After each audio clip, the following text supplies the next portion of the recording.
Seit mittlerweile 3 Jahren stehe ich nun schon mit meinem Faltkarawan jeweils für rund 2 Wochen während dem Caravansalon in Düsseldorf.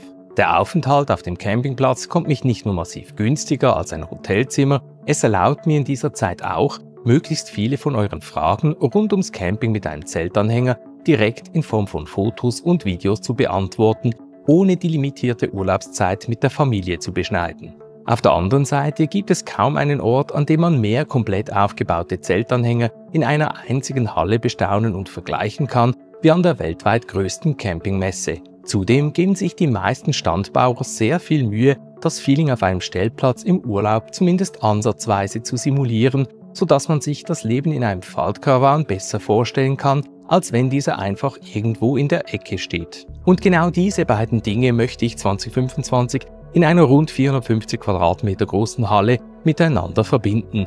Sprich Campingplatzatmosphäre ohne Wetterkapriolen, kombiniert mit voll ausgestatteten und aufgebauten Zeltanhängern, welche jeweils auch die tatsächlich im Campingalltag genutzten Utensilien widerspiegeln. Egal ob man nun mit der Familie, als Pärchen, aber auch solo mit einem Faltkarawan Urlaub macht oder als digitaler Nomade unterwegs ist. Bis zu 8 komplett aufgebaute Zeltanhänger inklusive sämtlicher Anbauten passen nämlich in die Halle hier. Allerdings wurde diese in der Vergangenheit ausschließlich als Hochregallager genutzt und stand die letzten Jahre sogar komplett leer, weshalb sich in dieser Zeit einiges an Schmutz und Spinnweben angesammelt hat. Wenn ich die 450 Quadratmeter allerdings alleine hätte reinigen wollen, dann wäre ich wohl mindestens 2 Wochen damit beschäftigt gewesen und hätte zuerst noch allerlei Spezialequipment anschaffen müssen.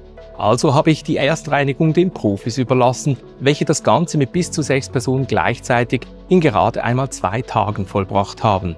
Kaum war die Halle wieder komplett sauber, wurden auch schon 6 Paletten mit Holzplatten angeliefert, damit diese genügend Zeit hatten, um sich vor dem Verlegen zu akklimatisieren. Bevor ich allerdings selbst in den Heimwerkermodus wechsle, vielleicht ein kurzer Abstecher in den eigentlichen Umbauplan für die Halle, damit ihr auch gleich nachvollziehen könnt, warum ich unter anderem so viele Holzplatten benötige. Die Zeltanhänger bringen natürlich so einige Heringe und Abspannung mit sich, welche ich natürlich ungern in einen Betonboden schlagen oder schrauben möchte.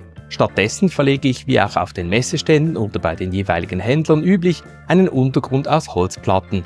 Da damit aus meiner Sicht aber noch keine richtige Campingatmosphäre aufkommt, soll darüber dann wiederum ein Rasenteppich verlegt werden. Hinter dem Eingangsbereich entsteht dann noch ein kleines abgetrenntes Lager, unter anderem auch für mein bestehendes Equipment, während der Eingangsbereich selbst dann noch etwas mit Akustikpanelen aus Holz verschönert werden soll. Ursprünglich wollte ich den etwas bunkerhaft wirkenden Eingangsbereich noch komplett weiß streichen, allerdings bin ich mir mittlerweile nicht mehr ganz so sicher, ob dies danach noch zum Rest der Halle passt. Was würde euch besser gefallen, wenn ihr die beiden Konzeptbilder miteinander vergleicht? Lasst es mich in den Kommentaren unter diesem Video wissen, dann kann ich das Ganze nämlich noch entsprechend für die nächsten Tage einplanen. So viel also zum Umbauplan für die Halle.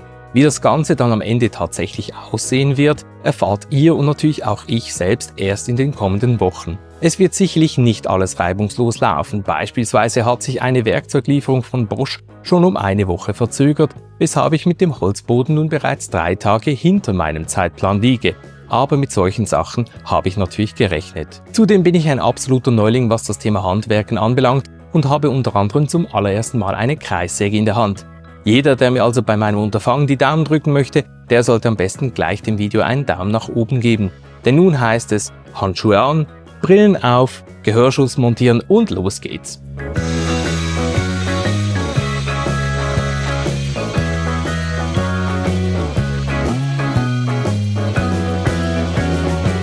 Was ihr hier im Schnelldurchlauf seht, hat übrigens auch wieder 3 Tage in Anspruch genommen, jedoch trotz massivem Muskelkater auch überraschend viel Freude bereitet.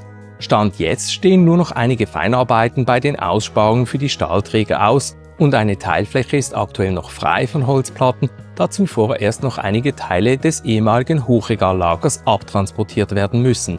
Warum dieses Unterfangen übrigens nicht ganz so trivial ist und viel mehr Zeit in Anspruch nimmt als in anderen Hallen, verrate ich euch dann noch in einem der nächsten Videos. Für mich gibt es allerdings noch keine Verschnaufspause, denn das erste Material für den nächsten Ausbauschritt liegt schon bereit. Nächste Woche steht also unter anderem das Verlegen der Rasenteppiche an, damit ich die ersten Möbel besorgen und montieren kann.